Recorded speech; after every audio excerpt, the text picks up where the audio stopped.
Muchas veces recibo en sesiones individuales a personas que me plantean que no pueden parar de pensar. No es que tengan demasiadas cosas por hacer, es que tienen demasiadas cosas dando vueltas en la cabeza. Repasan conversaciones que terminaron horas atrás, anticipan escenarios que quizás nunca ocurran. Se quedan despiertos hasta las 2 o 3 de la mañana no porque algo haya salido mal, sino porque su mente se niega a detenerse. Y acá hay una paradoja que me parece fascinante. Las personas que más piensan suelen ser también las más inteligentes, las más empáticas, las más atentas a los demás. El mismo mecanismo que las hace tan perceptivas es el que las agota. Hoy vamos a explorar por qué ocurre eso, qué lo origina y qué nos dice la investigación al respecto. Por si no me conoces, mi nombre es Maxi. Soy coautor de un modelo holístico de coaching, el coaching integral, y tengo más de 10 años de experiencia trabajando con cientos de personas como formador y coach. Si te interesa reflexionar sobre la condición humana, hacémelo saber con un me gusta y suscríbete para no perderte ninguna publicación del canal. ¿Qué está pasando realmente? Los psicólogos tienen un nombre para este patrón: rumiación. Es la tendencia de la mente a volver una y otra vez sobre los mismos circuitos de pensamiento, especialmente frente a la incertidumbre, los errores del pasado o las situaciones sociales. Una de las investigadoras más importantes en este campo es Susan Nolen-Hoeksema, psicólogo de la Universidad de Yale, que dedicó décadas a estudiar por qué ciertas personas no pueden dejar de darle vueltas a las cosas y cuáles son las consecuencias de ese patrón en la salud mental y el bienestar. Lo que su investigación y la de muchos otros después de ella muestra consistentemente es que las personas que rumian no lo hacen por debilidad ni por ansiedad patológica. En muchos casos lo hacen porque su mente es excepcionalmente buena reconociendo patrones. Está siempre escaneando, siempre procesando, siempre buscando sentido. El problema no es la capacidad, es que el sistema nunca recibe la señal de que puede parar. Y esto tiene una consecuencia física concreta que mucha gente no considera. Pensar cansa. No es una metáfora. El cerebro consume aproximadamente el 20% de toda la energía del cuerpo, a pesar de representar apenas el 2% de su masa. Cuando la actividad mental se sostiene sin pausas, ese gasto se mantiene elevado de manera continua. Pensar en exceso agota de la misma manera que agota correr o cargar peso, con la diferencia de que el cansancio mental es menos notorio y más fácil de ignorar hasta que ya es demasiado tarde. En más de 10 años de consulta, observé que era muy frecuente que las personas con sobrepensamiento severo reportaran también un agotamiento crónico que no lograban explicarse del todo. A nivel neurológico, esto involucra dos estructuras que vale la pena conocer. La primera es la corteza prefrontal, la región del cerebro responsable del análisis, la planificación y la autorreflexión. En personas con tendencia a la rumiación, esta zona tiende a mantenerse muy activa incluso durante el descanso. La segunda es lo que el neurocientífico Marcus Raichle de la Universidad de Washington identificó y llamó red de modo por defecto, el sistema de procesamiento interno del cerebro que genera el monólogo interior constante. Raichle descubrió que esta red no se apaga cuando dejamos de hacer tareas, al contrario, se activa. En personas que piensan en exceso, estas dos estructuras, la corteza prefrontal y la red neuronal por defecto,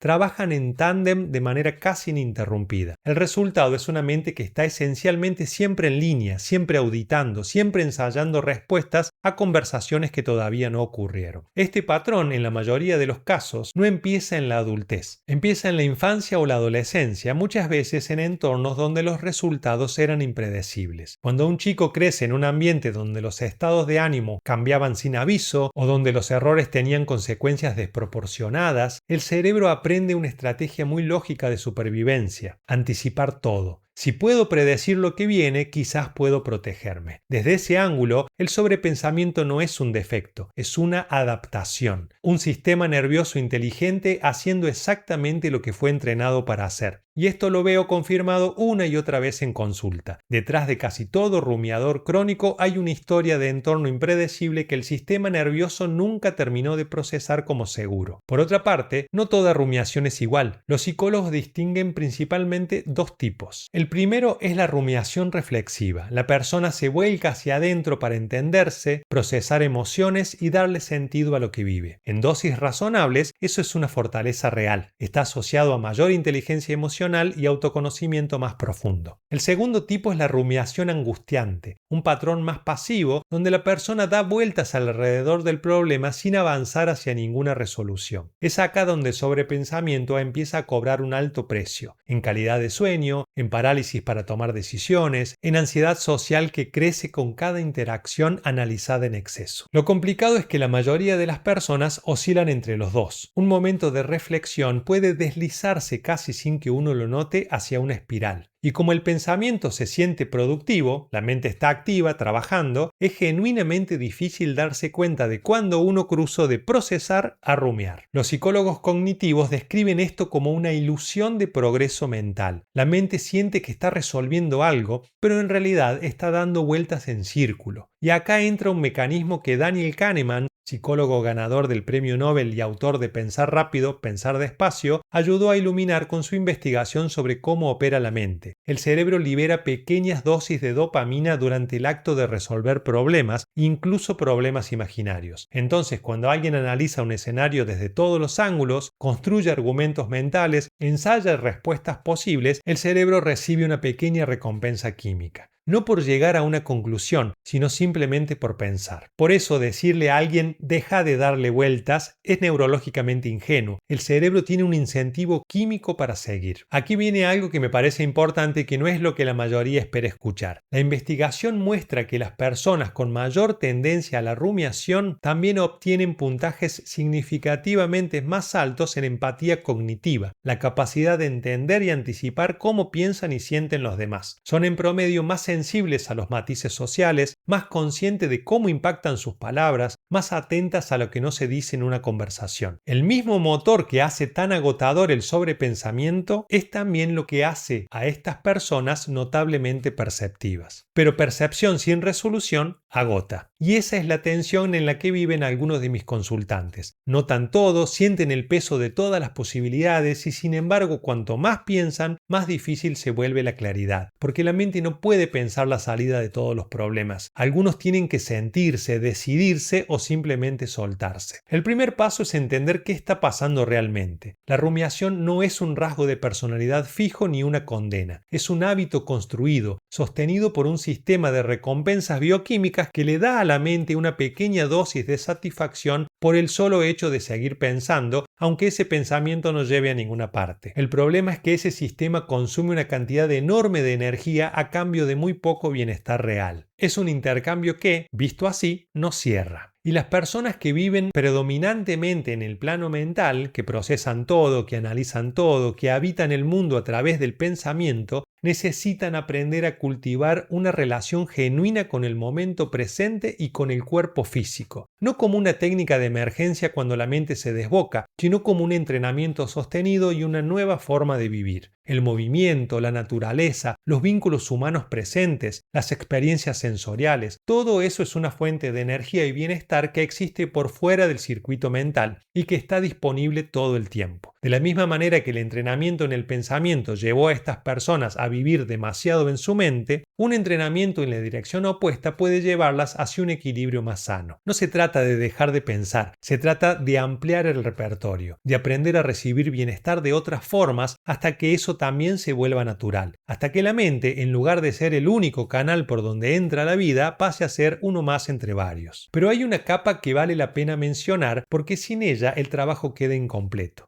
En el coaching integral trabajamos con un concepto que llamamos principio de conveniencia. La idea de que toda conducta, todo pensamiento recurrente, toda emoción tiene una justificación interna. La mente no rumia por error, rumia porque, según los parámetros que usa para evaluar la realidad, rumiar es conveniente. Es la respuesta lógica a una premisa de fondo que dice algo como el mundo es impredecible y peligroso y si bajo la guardia algo puede salir mal. Mientras esa premisa siga intacta, el entrenamiento en el momento presente te va a ayudar mucho, pero la resistencia interna que impulsa el sobrepensamiento va a seguir activa. Porque si no transformas el principio de conveniencia de fondo, la mente sigue generando la señal de alerta desde su base de operaciones. Por eso el trabajo más profundo consiste en revisar conscientemente cuáles son los parámetros que justifican internamente la rumiación. ¿Desde cuándo la mente aprendió que necesitaba estar siempre preparada? ¿Qué experiencias construyeron esa desconfianza de base en los resultados que ofrece la realidad? ¿Y en qué medida esa evaluación sigue siendo válida hoy o es un programa que quedó activo pero sin actualización? Ese es el trabajo que podemos hacer en un proceso de coaching integral. Combinar el entrenamiento en nuevas formas de habitar la experiencia con una revisión consciente y racional de las ideas que sostienen los patrones que queremos cambiar. Si te interesa explorar esto de manera personalizada, en la descripción del video vas a encontrar el link para sumarte a la lista de espera de mis sesiones 1 a 1 y también información sobre nuestros libros y cursos donde profundizamos estas herramientas. Muy bien, ¿en qué se traduce esto concretamente? En salir a caminar por un parque y prestarle atención real al entorno, al aire, a la luz, al suelo bajo los pies. En hacer deporte o movimiento físico con regularidad, no solo por salud, sino porque el cuerpo en movimiento interrumpe el circuito rumiativo de una manera que el esfuerzo mental nunca logra. En meditar, no para vaciar la mente, sino para aprender a observar los pensamientos sin seguirlos, sin engancharse en cada uno. En cultivar vínculos profundos y conversaciones reales. Acá hay algo particularmente interesante. Mucha de la satisfacción que la persona excesivamente mental busca en el autodiálogo interior puede encontrarse de manera mucho más eficiente en una conversación genuina con otra persona.